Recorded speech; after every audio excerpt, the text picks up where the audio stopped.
Hello दोस्तों, कैसे हो आप सब। उम्मीद है आप सभी बहुत अच्छे होंगे। जैसा कि आप सभी को पता है, ये है हमारा रीडिंग का प्रैक्टिस सेट जिसकी टाइमिंग है शाम को 7 बजे। दोस्तों, अगर आप हमारे चैनल पर नए हैं या अभी तक आपने हमारे चैनल को सब्सक्राइब नहीं किया है तो प्लीज़ जल्दी से सब्सक्राइब कर लीजिए और बेल आइकन को प्रेस कर लीजिए, जिससे हमारी सारी वीडियोज़ के नोटिफिकेशन आपको टाइम टाइम मिलते रहें। तो दोस्तों, जैसे कि आप सभी को पता है कि हम यूपी SSC फॉरेस्ट गार्ड को ही टारगेट करते हुए तैयारी करा रहे हैं, और ये रीडिंग का प्रैक्टिस सेट उसी तरह से कराया जाता है जिस तरह से आपका यूपी SSC मतलब फॉरेस्ट गार्ड में आएगा। जो आपका एग्ज़ाम होने वाला है उसमें जिस तरह के क्वेश्चन आएंगे उसी तरह के क्वेश्चन मैं आपको करा रहा हूँ। तो चलिए बात कर लेते हैं अपने पहले क्वेश्चन की। तो हम इसमें बताना है कि जिस तरह से ज्योतिष शास्त्र भविष्य से संबंधित है, उसी तरह वनस्पति शास्त्र इन चारों में से किससे संबंधित है। तो ये ज्योतिष शास्त्र का क्या है मतलब, ज्योतिष शास्त्र वाला जिसने ज्योतिष शास्त्र पढ़ा है वह भविष्य बता सकता है, और जो वनस्पति शास्त्र पढ़ है वो है पौधों के बारे में। ज्योतिष शास्त्र भविष्य के बारे में, वनस्पति शास्त्र पौधों के बारे में। तो ऑप्शन नंबर ए करेक्ट हो जाएगा आपका। नेक्स्ट क्वेश्चन, निम्न सही संख्या श्रृंखला में आगे क्या आएगा। तो बताना है, तो जैसे 12 में अगर आप 11 ऐड करते हो प्लस 11, तो 12 प्लस 11 कितना हुआ आपका बनेगा 23। इस तरह से फिर से 23 प्लस 11 करोगे 34, तो प्लस 11 प्लस 11 हो रहा है। अगर 45 में प्लस 11 करोगे तो आपका राइट आंसर आएगा option number C 56। Next question, बताना है कि अविवाहित अध्यापक और पिता। अविवाहित अध्यापक और पिता किसको सूचित करता है। देखिए, हमारा पहला ऑप्शन करेक्ट है, मैं बताऊंगा कैसे है। पहले और ऑप्शंस को देख लेते हैं। देखिए, ये अध्यापक, ये अविवाहित और ये पिता, तीनों ही अलग हो गए। हो सकता है कि कुछ अविवाहित या सारे के सारे अविवाहित हमारे ये हों, मतलब अध्यापक हों, या कुछ पिता भी अध्यापक हो सकते हैं। तो ये तो किसी का मैच दिया ही नहीं अलग यहाँ पर कि ये किसी एक को अलग कर दिया। अगर अविवाहित को अलग करते हो तो ये अध्यापक और ये पिता, पिता ही अध्यापक हो सकते हैं, अविवाहित अध्यापक नहीं हो सकते। तो गलत बात, ये बिल्कुल अलग कर दिया इन्होंने। ये तो होगा ही नहीं, ये तो एक दूसरे के अंदर कर दिया, तो सभी वाली तो कोई बात की ही नहीं गई है। अब देख लेते हैं सबसे पहला कि सबसे पहला करेक्ट क्यों है। देखिए, हम इसी तरह से अपना प्रैक्टिस सेट कराते हैं। हमारे किसी प्रैक्टिस सेट का मतलब ये नहीं होता कि इसका क्वेश्चन ये है तो इसका आंसर ये करा दिया। उससे क्या फ़ायदा होगा जब तक आपको 2-4 बातें क्लियर ना हो, आपका टॉपिक क्लियर ना हो जाए। तो देखिए, अब देख लेते हैं अपना क्वेश्चन को। बीच वाला हमारा क्या हो गया, ये हो गया हमारा अध्यापक। ये मान लो या तो पिता को मान लो या अविवाहित, और ये हो गए पिता। क्योंकि जितने भी पिता हैं वो अविवाहित तो हो नहीं सकते, क्योंकि जब तक विवाह नहीं होगा तब तक पिता कैसे बनेंगे। तो ये हो गए हमारे पिता, और ये हो गए अविवाहित, और बीच में अध्यापक। कुछ अध्यापक अविवाहित हैं और कुछ अध्यापक पिता हैं। कोई भी अविवाहित पिता नहीं है। बिल्कुल सही मैच बन रहा है, इन तीनों का मैच बन नहीं पा रहा। तो इस तरह से इस क्वेश्चन को करते हैं। सारे रख के देखिए कि किस किस तरह से ये क्वेश्चन हो सकता है, जो सा सही बने वो आपका आंसर। नेक्स्ट क्वेश्चन, बताना है कि KEDGY को एक कोड भाषा में EKDYG लिखा जाए तो उस कोड भाषा में लाइट को किस प्रकार लिखा जाएगा। देखिए, अब आप देख सकते हो कि 2 अक्षर पकड़िए शुरू के, के और ई, तो इनको घुमा के रख दिया। पहले ई फिर के, फिर लास्ट के तीनों पकड़ लिए, तो तीनों, तो डी का डी बीच का ऐसे ही है, तो एक छोड़ दीजिए, फिर लास्ट के 2 घुमा दिए, शुरू के 2 घुमा दिए, और बीच का अपने स्थान पर है जैसा कि है। तो देख लिए, पहला ऑप्शन तो आपका ऐसे ही कट जाएगा क्योंकि जी अपने स्थान पर नहीं है, जी को लास्ट में पहुँचा दिया। बाकी 3 में जी बीच में है। अब देख लीजिए, IL ये गलत हो गया, इसमें TH दे रखा है, शुरू में IL आएगा और लास्ट में TH। तो ऑप्शन नंबर सी आपका करेक्ट हो जाएगा। नेक्स्ट क्वेश्चन, इस तरह के क्वेश्चन देखिए जहाँ काले को पीला, पीले को नीला, नीले को हरा कहा गया, इस तरह के क्वेश्चन मैंने आपको बताया था कि इस तरह के क्वेश्चन को करने का सबसे आसान तरीका होता है कि लास्ट में देख लीजिए कि हमसे पूछा क्या गया है। ठीक है, तो हमने देख लिया हमसे पूछा गया है कि दूध का रंग कैसा है। तो दूध का रंग होता कैसा है, दूध का रंग होता है सफ़ेद। लेकिन अब देख लेते हैं इन्होंने सफ़ेद को क्या कहा है। इन्होंने कहा सफ़ेद को लाल कहा जाए, तो सफ़ेद को लाल कहा जाए तो दूध का रंग हो गया हमारा लाल। नेक्स्ट क्वेश्चन, कथन और निष्कर्ष बताने हैं। ऐसे क्वेश्चन में निर्देश पढ़ना बहुत ही ज़्यादा ज़रूरी है, तभी पता चलेगा कि हमको अपना माइंड यूज़ करना है या यूज़ नहीं करना। तो देखिए, इसमें कहा गया है कुछ कथन और निष्कर्ष दिए गए हैं। कथनों को सत्य माने, ब्रैकेट में है, ये ब्रैकेट में व्याख्या दी जाती है कि इसके बावजूद कि वे सामान्यतः गलत प्रतीत हों। देखिए, इनके कहने का मतलब यह है कि ये जो कथन दिया गया है ये सामान्य तौर पर, हालांकि अगर असली हकीकत में ऐसा है नहीं, गलत बात है, लेकिन आपको सही ही माननी है। अपने दिमाग का प्रयोग नहीं करना, जैसा कहा जाए सिर्फ उतना ही करना है। अगर आपसे बोला जाए कि कार की विंडो ओपन कर दीजिए तो सिर्फ खोलनी है, उसके अंदर बैठना नहीं है, ठीक है ना। तो सिर्फ खोल के बाहर ही खड़े रहना है। और निष्कर्षों का अध्ययन करें, मतलब बताना है कि आंसर क्या होगा। अब आगे पढ़ लीजिए, निर्देश हमने पढ़ चुके हैं। सिर्फ यही मेन चीज़ थी हमारी पढ़ने की, अपना दिमाग यूज़ करना है या नहीं। तो ये मैं आपको कथन दिखा देता हूँ। सबसे पहले कथन पढ़ लेते हैं, उसके बाद ये निष्कर्ष देख लेंगे। अच्छी आवाज़ प्रकृति की देन है, ठीक है। अच्छी आवाज़ जो है वो प्रकृति की देन है, लेकिन उसे बेहतर बनाने और संगीत के क्षेत्र में उत्कृष्टता हेतु प्रत्येक को अभ्यास करते रहना पड़ता है, ठीक है। ये हो गया हमारा कथन। आवाज़ अच्छी है, ये तो प्रकृति की देन है, लेकिन उसे और भी ज़्यादा बेहतर बनाना हो या सिंगर बनना हो संगीत के क्षेत्र में उत्कृष्टता यानी कि सफलता पाने के लिए या उच्च स्तर प्राप्त करने के लिए अभ्यास करते रहना पड़ता है, ठीक है। अपने निष्कर्ष देख लेते हैं कि निष्कर्ष हमारे क्या हैं। तो निष्कर्ष दिए गए हैं, प्रकृति की देन को पालन पोषण की ज़रूरत होती है। तो देखिए, आपसे स्टार्टिंग में ही कहा गया था कि अच्छी आवाज़ तो प्रकृति की देन है, लेकिन अगर उसका यूज़ हमें करना है, उसको और बेहतर बनाना है, तो उसकी देखभाल करनी पड़ेगी। तो बिल्कुल सही बात है। प्रकृति हमें पेड़ पौधे देती है, अगर हम उनको नहीं काटें, मतलब कुछ पेड़ तो ऐसे होते हैं कि खुद से अपना मतलब काम चला लेते हैं, लेकिन कुछ हमें उनकी हेल्प करनी पड़ती है, पालन पोषण करना पड़ता है। तो पहला तो बिल्कुल सही हो जाएगा, प्रकृति की देन को पालन पोषण की ज़रूरत होती है। क्यों होती है, अगर आप अपना माइंड भी नहीं लगाते हो तो पहले एक कथन में यही कहा गया था। मैं आपको चलो अच्छा एक बार दिखा देता हूँ। पहले कथन में यही कहा गया था आपसे कि अच्छी आवाज़ प्रकृति की देन है, लेकिन उसे बेहतर बनाने के लिए अभ्यास करते रहना पड़ेगा।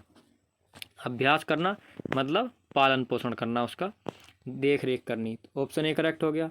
ऑप्शन दूसरा देख लेते हैं, यद्यपि आपकी आवाज़ अच्छी न हो फिर भी अभ्यास जारी रख सकते हैं। देखिए, अब आवाज़ अच्छी ना हो तो अभ्यास करेंगे नहीं करेंगे, हालांकि सही बात है, लेकिन हमको ऐसा कथन में कुछ नहीं बताया गया कि अगर हमारी आवाज़ अच्छी नहीं है तो हमको क्या करना चाहिए। तो अगर हमसे कहता कि अगर आपकी आवाज़ अच्छी नहीं है तो अभ्यास कीजिए, तो ऑप्शन 2 बिल्कुल सही हो जाएगा। लेकिन यहाँ पर इस तरह का कुछ बताया नहीं गया, तो केवल निष्कर्ष एक सहमत है, दूसरा वाला हो जाएगा हमारा गलत। इसलिए बोलता हूँ कि अपना दिमाग नहीं लगाना है। अगर आप निर्देश नहीं पढ़ोगे तो आपको तो ऐसे ही लगेगा कथन पढ़ के, आपकी आवाज़ अच्छी न हो तो फिर भी अभ्यास जारी रख सकते हैं। इसको आप सही कर देते और आपका आंसर हो जाता गलत। Next question. इस तरह के क्वेश्चन बहुत बच्चों के गलत होते हैं, और होते इसीलिए ही हैं क्योंकि निर्देश तो वो पढ़ते नहीं है, बस पढ़ लिया निष्कर्ष कथन का है, टिक कर दो बस। बाकी के क्वेश्चन में किसी किसी क्वेश्चन में मतलब देखो कि काम चल जाता है, मैं भी नहीं पढ़ता हूँ सभी के, लेकिन जो कथन और निष्कर्ष है उसमें ये देखना ज़रूरी है कि हमको अपना माइंड यूज़ करना है या नहीं करना, कोई बाउंडेशन तो नहीं दी गई है। तो हमारा नेक्स्ट क्वेश्चन, खेती का मानसून से वही संबंध है जो बाजार का। तो देखिए, जैसे कि खेती के लिए मानसून से संबंध है, वैसे ही बाजार का किससे संबंध होगा। तो 67 का ये करेक्ट आंसर हो जाएगा, बाजार का मांग से। अगर मांग होगी तभी तो बाजार लगेगा। मांग का मतलब ये मान लीजिए, अगर बाजार लगा हुआ है और आलू बिक रहे हैं, अगर आलू कोई ख़रीदेगा ही नहीं तो फिर बाज़ार में आलू लाने का मतलब ही क्या। जैसे आएंगे वैसे ही चले जाएंगे, नेक्स्ट बाज़ार में फिर से आलू नहीं बिकेंगे, अगले बाज़ार फिर से नहीं बिकेंगे, तो फिर वो बंदा आलू ना लेकर वो चीज़ लेके आएगा जिसकी मांग ज़्यादा होगी। अक्सर ऐसा ही होता है, जैसे कि आपको जिस चीज़ की ज़्यादा ज़रूरत होती है, जैसा आप बोलते हो कि सर हमें मोटिवेशन की ज़रूरत है, तो मैं मोटिवेशन वीडियो लाता हूँ। आप सभी को निरंतर पढ़ाई की आवश्यकता है क्योंकि आपका एग्ज़ाम आ रहा है, तो मैं पढ़ाई से रिलेटेड 5-5 वीडियो चला रहा हूँ एक दिन में। सुबह को 8 बजे टॉपिक वाइज हिंदी करवाता हूँ आपको, जिससे आपके टॉपिक भी कवर होते रहे। फिर आपका 12 बजे जीएस के प्रैक्टिस सेट कराता हूँ। शाम को 6 बजे हमारा हिंदी का मिक्स क्वेश्चन का प्रैक्टिस सेट होता है, जिस तरह का आपका एग्ज़ाम में आने वाला है। फिर आपका होता है 7 बजे रीजनिंग, और उसके बाद होता है आपका यूपीजी के 500 क्वेश्चन टारगेट किए हैं जो अब तक के एग्ज़ाम में पूछे गए क्वेश्चन हैं। तो देखिए किस तरह से आपकी तैयारी चल रही है। अब आपको पता होगा, जब हम क्वेश्चन कराते हैं बहुत सारे बच्चों के कमेंट आते हैं, सर बहुत अच्छी क्लास है, कंटिन्यू रखिए। अब आप बोलते हो कंटिन्यू रखिए, तो ये कंटिन्यूसली ही चल रही हैं। आप बोलोगे सर कि हमारा डीमोटिवेट हो रहे हैं, डिस्ट्रैक्ट हो रहे हैं, कोई एग्ज़ाम से रिलेटेड बता दीजिए नोटिफिकेशन, तो मैं उससे रिलेटेड बना देता हूँ। तो कहने का मतलब ये है, जैसी मांग होगी वैसा ही काम चलेगा। तो बाज़ार में किस चीज़ की ज़रूरत होती है, मांग की। Next question.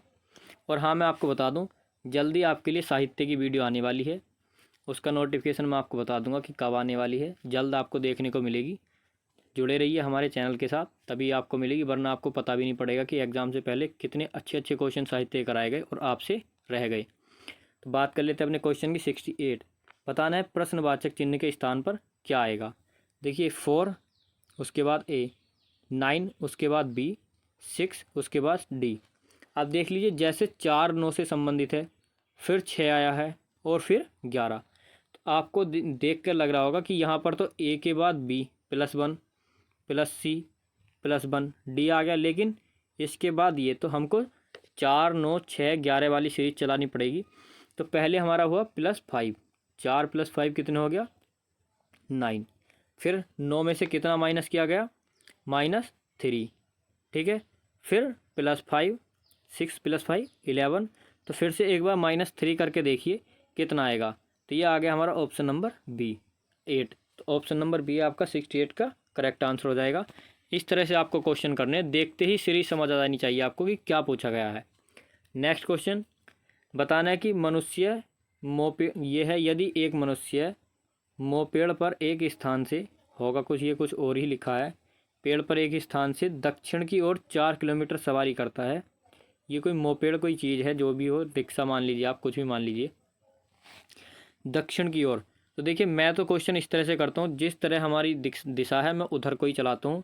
वैसे हमारा जनरली इधर को हमारा उत्तर माना जाता है, लेकिन अभी मैं जिस दिशा में बैठा हूँ, मैं पूरब की तरफ को मुँह करके बैठा हूँ, तो मेरा उत्तर इस दिशा में है, तो मैं उत्तर इधर को ही चलाता हूँ और दक्षिण इधर को ही। अब वो आपकी सुविधा है, जिस तरह से आप इजीली कर लो। जैसे मैं करता हूँ वैसे मैंने आपको बताया, इस तरह से दिशाओं का कन्फ्यूज़न नहीं होता है। बाकी जैसे आप करते हो वैसे आप कर सकते हो। तो देखिए बात कर लेते हैं अपने क्वेश्चन की। तो 4 किलोमीटर सवारी करता है किस दिशा में, दक्षिण दिशा में। 4 किलोमीटर सवारी कर ली, इधर हो गया हमारा दक्षिण। आगे पढ़ते हैं। तब बाईं ओर मुड़कर 2 किलोमीटर सवारी करता है, बायां यानी कि उल्टा लेफ्ट साइड, 2 किलोमीटर सवारी हो गई। फिर दाईं ओर मुड़कर 4 किलोमीटर, दायां हमारा इधर आ गया तो 4 किलोमीटर। पूछा है कि वह किस दिशा में जा रहा है, स्टार्टिंग उसने दक्षिण दिशा की तरफ की थी, अब फिर से दक्षिण दिशा की ही ओर जा रहा है। तो ऑप्शन नंबर डी आपका करेक्ट आंसर हो जाएगा। तो 69 का D. Next question, Sunil Keshav का पुत्र है, ठीक है। केशव की बहन सिमरन के एक पुत्र मारुति और पुत्री सीता है। प्रेम मारुति का मामा है, सुनील का मारुति से क्या संबंध है। तो सबसे पहले लिख लीजिए केशव, केशव का पुत्र कौन हुआ, सुनील। अब ये हमारा बन गया सुनील केशव का पुत्र है। तो देखिए सुनील हो गया हमारा प्लस, केशव हो सकता है किसी महिला का नाम हो, हमको जेंडर कंफर्म नहीं है, तो हम प्लस लगाते हैं पुरुष के लिए और माइनस लगाते हैं महिला के लिए। आगे केशव की बहन सिमरन, केशव ये था तो ये इसकी सिस्टर हो गई, इसका नाम क्या है सिमरन। देखिए 2 एस ना हो इसलिए मैंने सी लिख दिया, सी से सिमरन। सिमरन के एक पुत्र मारुति और पुत्री सीता, ये हो गया मारुति, ये हमारा पुत्र, और ये हो गई सीता, ये हो गई हमारी पुत्री। आगे देख लीजिए, प्रेम मारुति का मामा है, मारुति का मामा प्रेम यानी केशव का भाई हो गया, ये रहा प्रेम, मामा है तो इसके लिए प्लस। मारुति का मामा, सुनील का मारुति से क्या संबंध है, तो सुनील कौन हुआ, सुनील हुआ उसका मुमेरा भाई, यानी कि ये जब प्रेम मामा हुआ तो ये केशव मामा हुआ, और मामा का लड़का ममेरा भाई। ऑप्शन नंबर डी आपका करेक्ट हो जाएगा, 70 का आंसर डी। नेक्स्ट क्वेश्चन, देखिए बहुत इजी क्वेश्चन आते हैं लेकिन थोड़ा सा घुमा के आते हैं, कंफ्यूज नहीं होना है, बहुत ही इजी क्वेश्चन आएगा। लेकिन मैं आपको बताता हूँ UP triple SC question easy पूछता है, लेकिन उनको ना घुमा के पूछता है थोड़ा सा, जिससे बच्चा कंफ्यूज हो जाए, डाउट में रहे और आंसर गलत टिक कर दे। लेकिन हमारा कोई भी बच्चे का कोई भी कन्फ्यूज़न नहीं रहेगा, हम इस तरह से तैयारी कराते हैं, तो ना ही आंसर गलत होगा और आपका सिलेक्शन होगा। निश्चिंत रहिए, 100% सिलेक्शन पाओगे आप।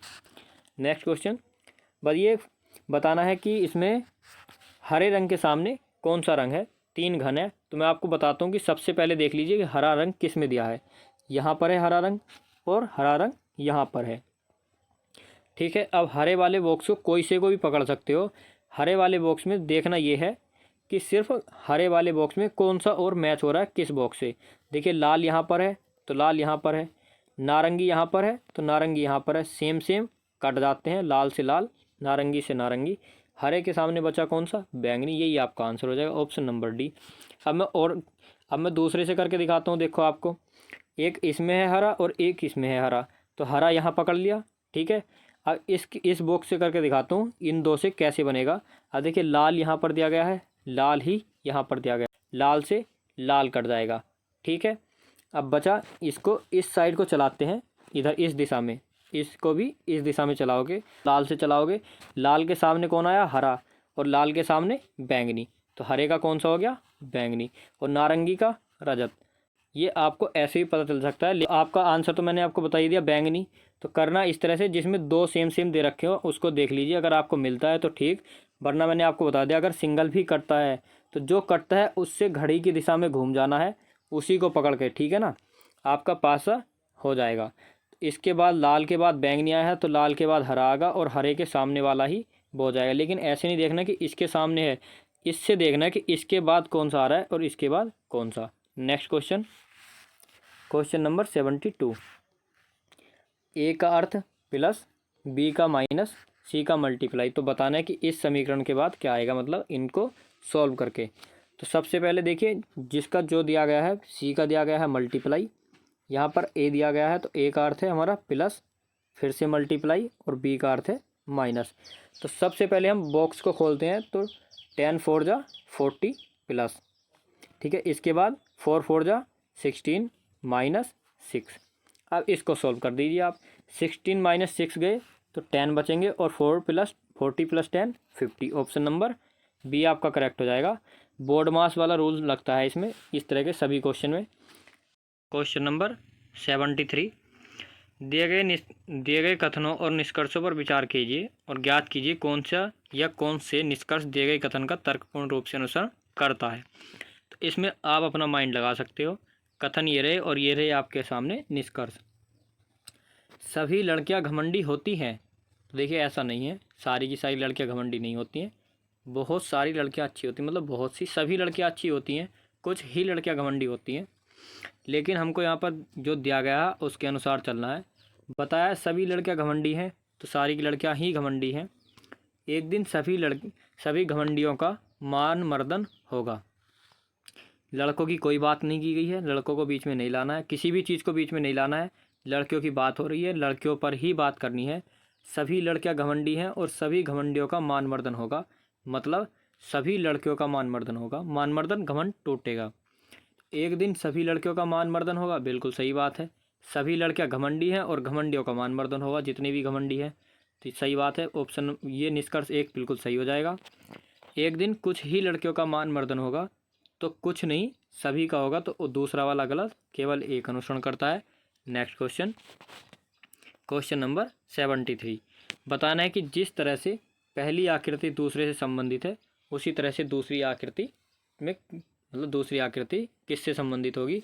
ऑप्शन दिखा देता हूँ आपको, ये रहे आपके चार आकृति। अब बताना है कि कौन सी किससे संबंधित होगी। तो जल्दी से आप देखिए, यहाँ पर एक त्रिभुज दिया गया है और उस त्रिभुज को दूसरी आकृति में उल्टा करके रख दिया है।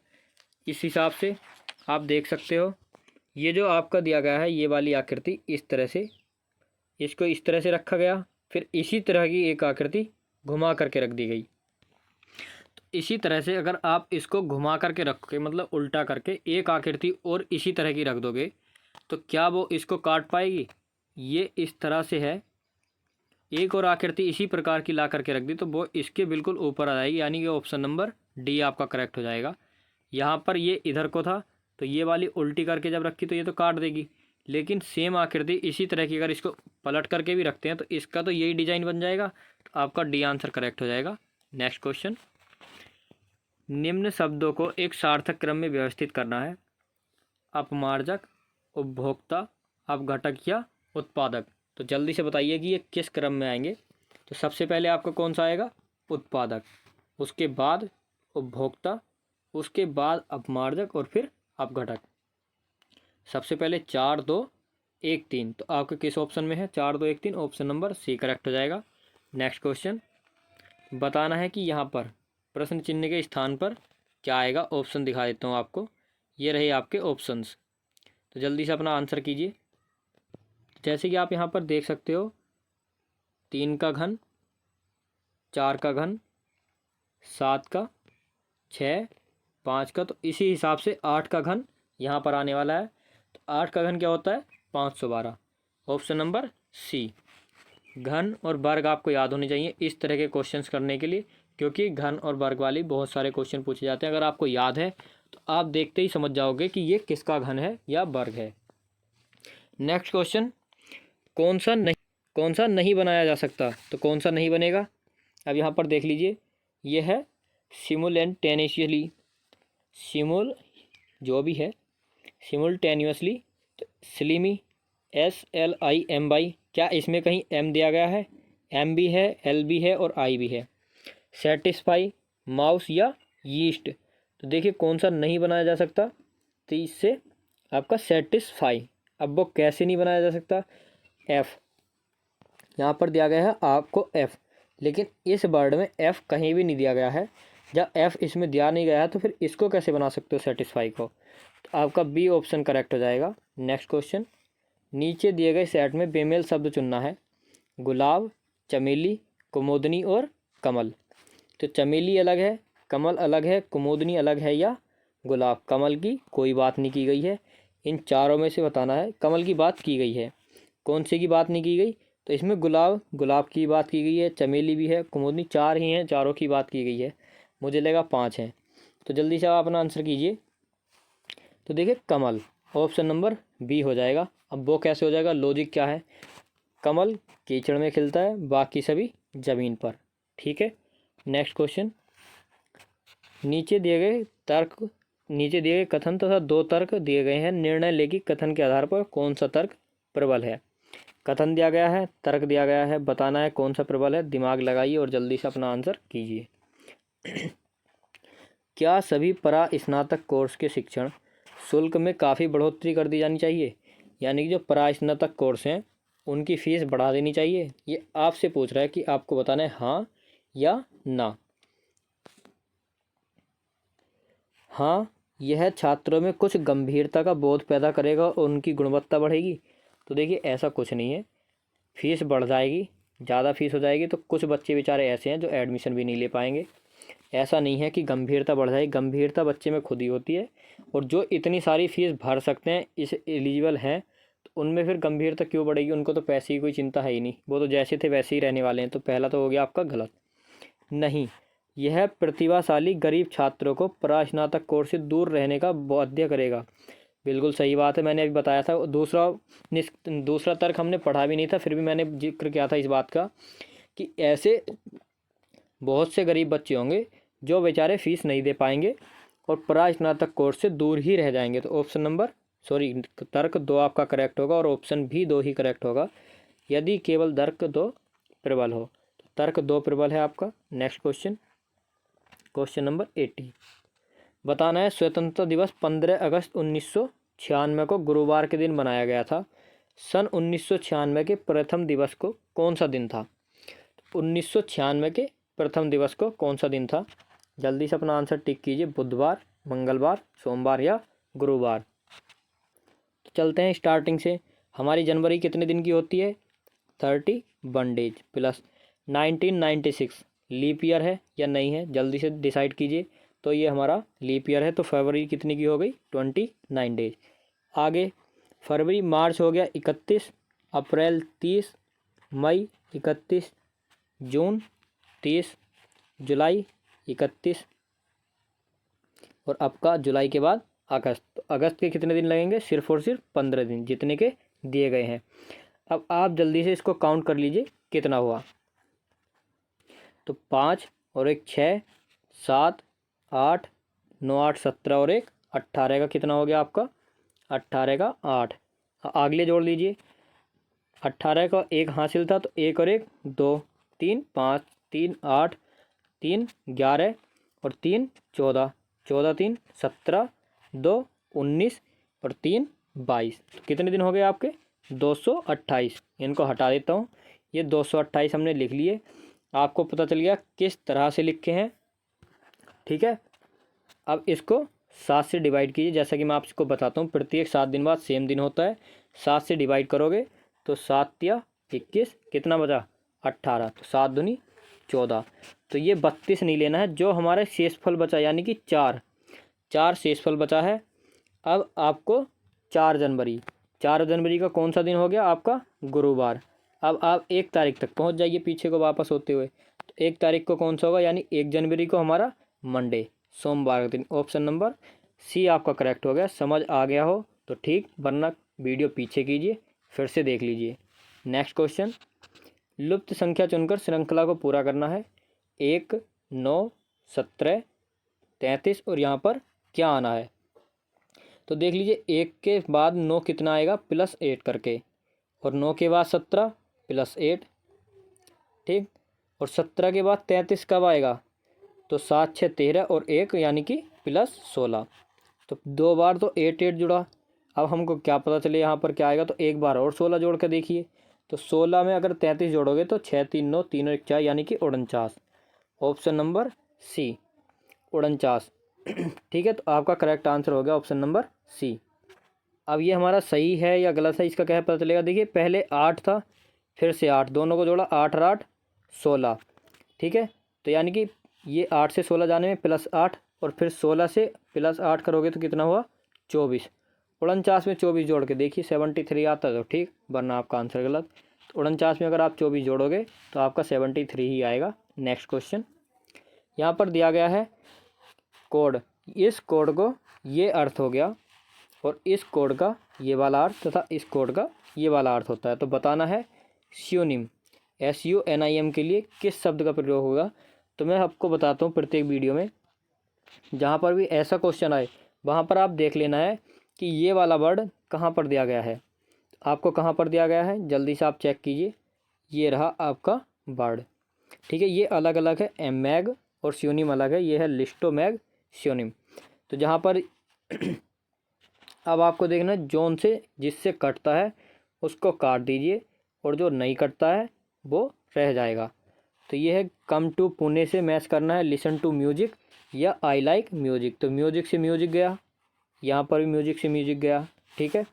अब देखना है कि इन दोनों में कौन सा कटेगा। तो कौन सा कटेगा जल्दी से बताइए। तो यहाँ पर देखिए, लिस्टो ये गया, और ये सेम सेम वाले गए, बचा लिसन और टू। इसमें बचा मैग और स्यूनिम, ये एक तो कट गया।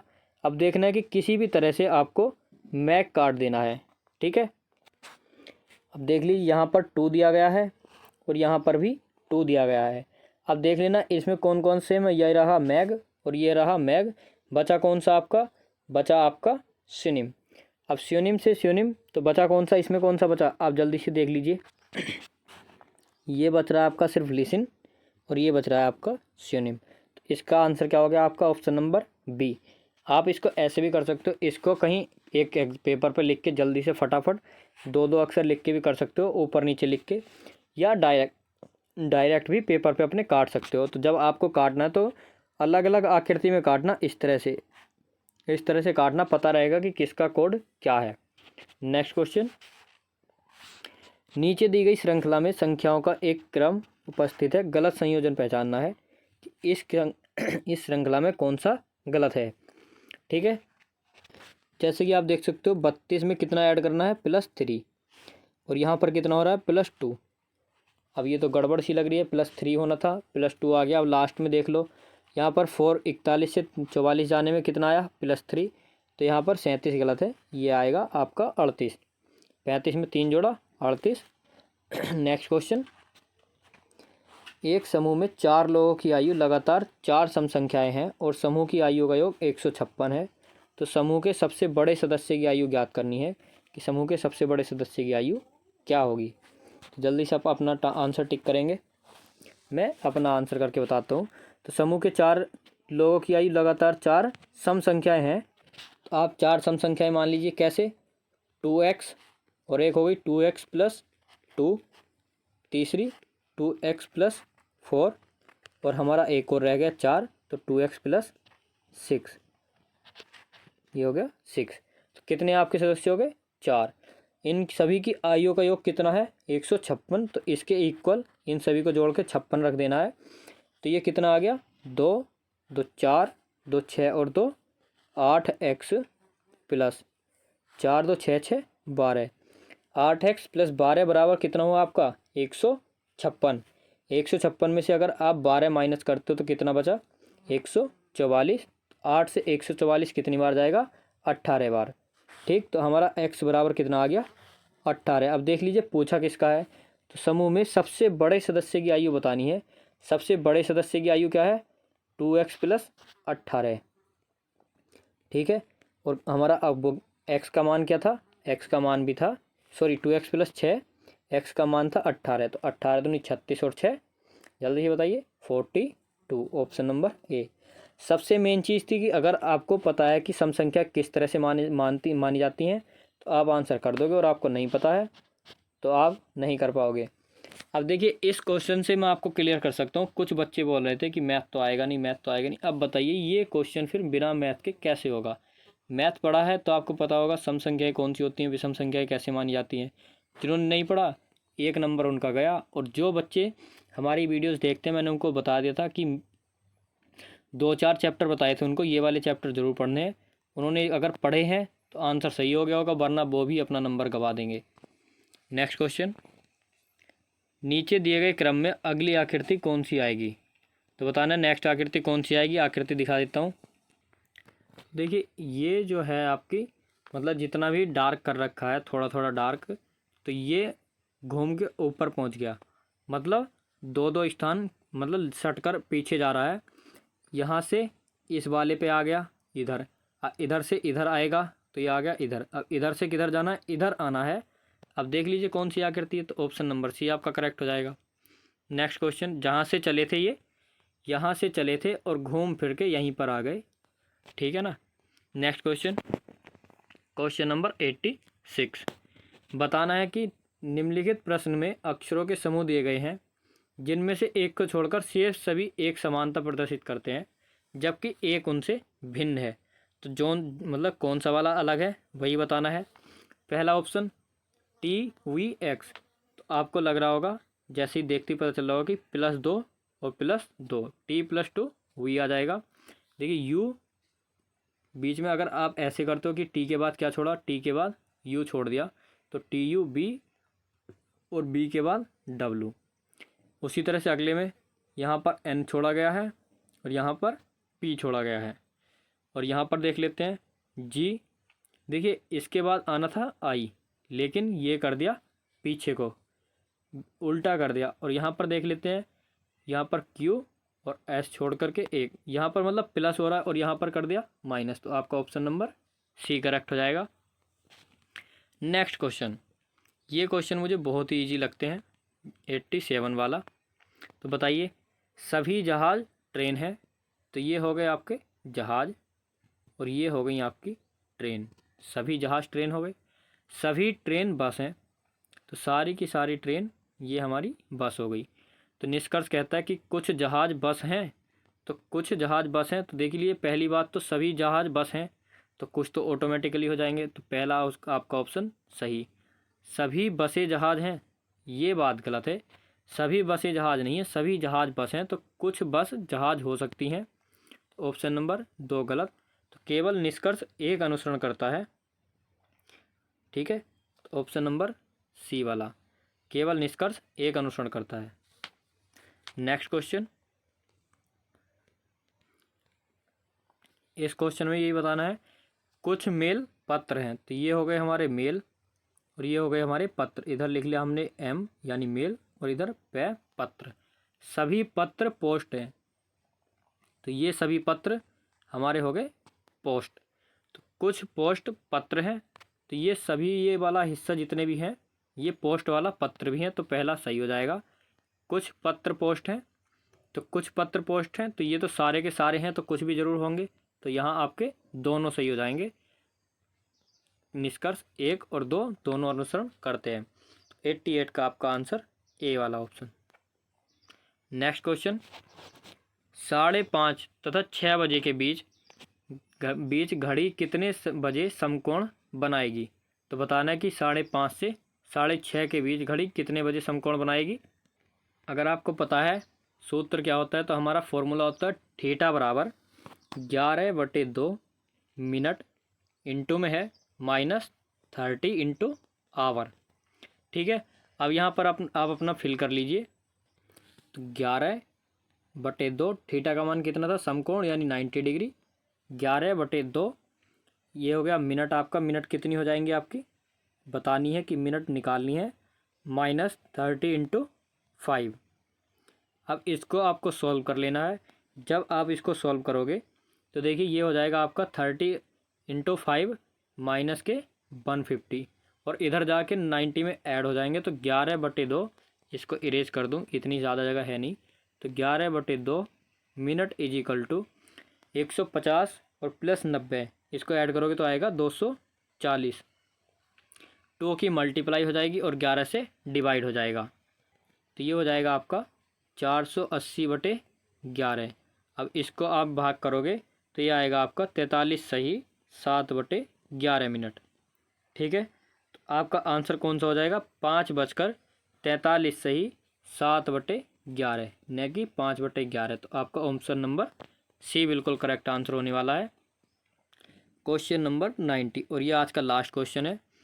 तो यहाँ पर बताना है इस जगह पर क्वेश्चन मार्क की जगह क्या आने वाला है। तो जल्दी से अपना आंसर टिक कीजिए। तो देख लीजिए जैसे कि आप देख रहे होंगे 6 × 2, 6 × 3 और 6 × 5, 2 3 5, 8 दूनी 16, 8 चौक 32 और 8 पंजे 40। यहाँ पर कितना हो गया ×4। अब इसी तरह से आगे देख लीजिए। सबसे पहले कितनी मल्टीप्लाई हो रही है 2 बार। तो 36 का आधा 18। तो आपका ऑप्शन नंबर ए। ठीक है, यहाँ पर कितनी बार मल्टीप्लाई हुई थी 3 बार, यहाँ पर 4 बार और यहाँ पर कितनी हो जाएगी सिर्फ 1 बार। ठीक है, तो आपका 18 दूनी 36 और ये हो रहा है आपका 27। अब देखिए इस हिसाब से 18 से तो ये होगा नहीं क्योंकि 36 18 27। अब आपको इस तरह से देखना है कि ये किससे कट रहे हैं। तो ये देखिए 12 से 18 नहीं कटेगा और 6 से 27 नहीं कटेगा। बचा कौन, बचा हमारा ऑप्शन नंबर डी 9। सिर्फ एक ऑप्शन बचा जिससे ये तीनों डिवाइड हो रहे हैं क्योंकि इससे ये तीनों 8 के पहाड़े में आते हैं। 8 दूनी 16, 8 चौक 32 और 8 पंजे 40। यानी कि एक बार 2 3 और 5, 2 4 5 और ये भी इससे डिवाइड हो रहा है। तो इसी तरह से 9 से तीनों डिवाइड हो रहे हैं, बाकी के किसी से नहीं हो रहे। 12 से 18 नहीं होगा, 6 से 27 नहीं होगा, 18 से 27 नहीं होगा। तो सिर्फ 9 हमारा एक ऐसा ऑप्शन है। तो आप देख लेना इस तरह से। तो एक क्वेश्चन में आपके 2 लॉजिक भी लग सकते हैं, लगा करके देखने हैं। अगर आप ऐसे ही बिना तीनों देखे आप ऑप्शन ए टिक कर देते 18 तो आपका हो जाता गलत क्योंकि यहाँ पर था कुछ और लॉजिक। तो आज की वीडियो यहीं तक। वीडियो अच्छी लगी हो तो दोस्तों लाइक करना, अपने दोस्तों के साथ शेयर करना और अभी तक हमारे चैनल को सब्सक्राइब नहीं किया है तो प्लीज़ सब्सक्राइब।